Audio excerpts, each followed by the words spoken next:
Well, welcome guys. This is the month of August and we got a lot of good reasons to look up this month. I'm Troy Brewer and this is Heavenly Happenings. Okay, so anytime I get to looking in the heavens, I'm always like, okay, when is the full moon? When is the new moon?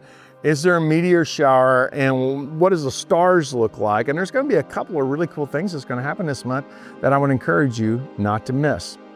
Okay, August the 9th is when your big full moon is going to be happening. Now remember, the big full moon nights are not the night that you want to go out to see all the stars. It's the night that you want to go out to see the full moon, and that's going to happen on August the 9th. Now, if you want to see the new moon, that actually happens on the 23rd of August. Now, a lot of folks don't know what a new moon is. It's actually the new beginning of the solar cycle, and it is not when the moon is full. It's actually when you can't see it at all. Like, what? Yeah, you know what? Whenever it comes to the Hebrew calendar, they actually do things so opposite of the Western world. It's like, for us, a moon cycle would start when it's at its brightest. For us, a day starts whenever the sun comes up. For them, it's exactly opposite. The sun going down is when the day begins. And by the way, that was God's design. That's what the book of Genesis actually says. And it says, and then the sun went down and it was a new day. Like, what? Yeah, God likes to start off with building momentum for hope. He always wants to make sure that the worst thing is never the last thing. I just love that about King Jesus. It's just so awesome. Another cool thing that you don't want to miss in the month of August is the conjunction of Venus and Jupiter. Now, Venus is big and bright, right? And Jupiter is big and bright. But I want to tell you what's crazy is it looks like to us that they're both about the same size. Maybe Venus looks a little bit bigger, but of course that's not the case. And it's certainly not the case that they are beside each other. So you guys know that it is about 100 million miles or 96 million miles from here to the sun, right? From here to Jupiter is 4 times that. It's like going to the sun 4 times. That's how far away dadgum Jupiter is. It's way, way, way out there. And that's how big it is too. It's so huge and it has no light of itself. You're actually looking at the sun's light go all the way out there and then light up Jupiter and then bounce all the way back to my little blue eyes as I gaze at it. Okay, on this date, you can go outside and what you can actually see is you can see Jupiter, you can see Venus together, and they're right there by each other, and they're just beautiful. So you will be looking like just after sundown or just before sunrise on the 9th. Now, I want to fast forward all the way to the very end of the month. Number one, I've got to tell you this. No matter what you're doing on August the 17th, stop what you're doing.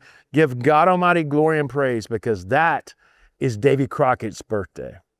All right. Now, if you can get past the glorious event of Davy Crockett's birthday, you go all the way to August the 31st, which, by the way, is also my brother Todd's birthday.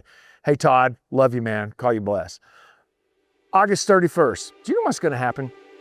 Man, NASA and the SpaceX boys are teamed up together because they are sending this thing all the way to Jupiter to explore the icy moons around Jupiter.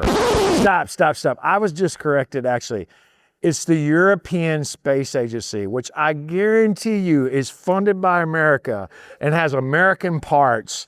I mean, come on. Okay, I'm back. So, the Europeans are actually going to get together and do something besides allow the Muslims to invade their nations. And while they are doing this, they're actually sending this really cool,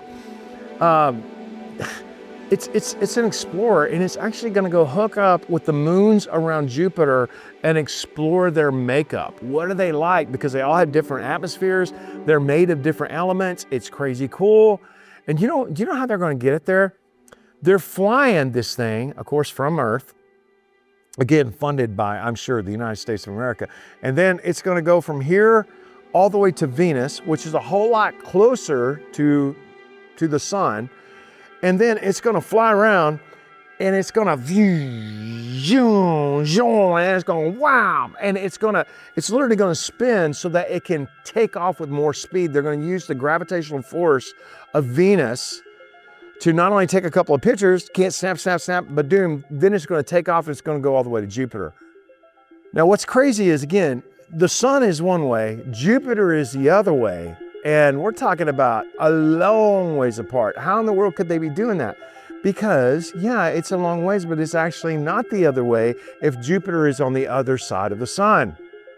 So, and it will be, of course, because you can see Jupiter and you can also see Venus at the same time, meaning you're actually seeing Jupiter not on this side of the sun, but on that side of the sun.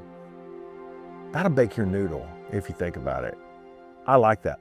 Do you know that I'm a fat man and I weigh a lot on the planet Earth, but if I was on Jupiter, I looked it up one time, I would weigh something like 16,000 pounds. You would, because the gravity of Jupiter is so much more than the gravity of the planet Earth.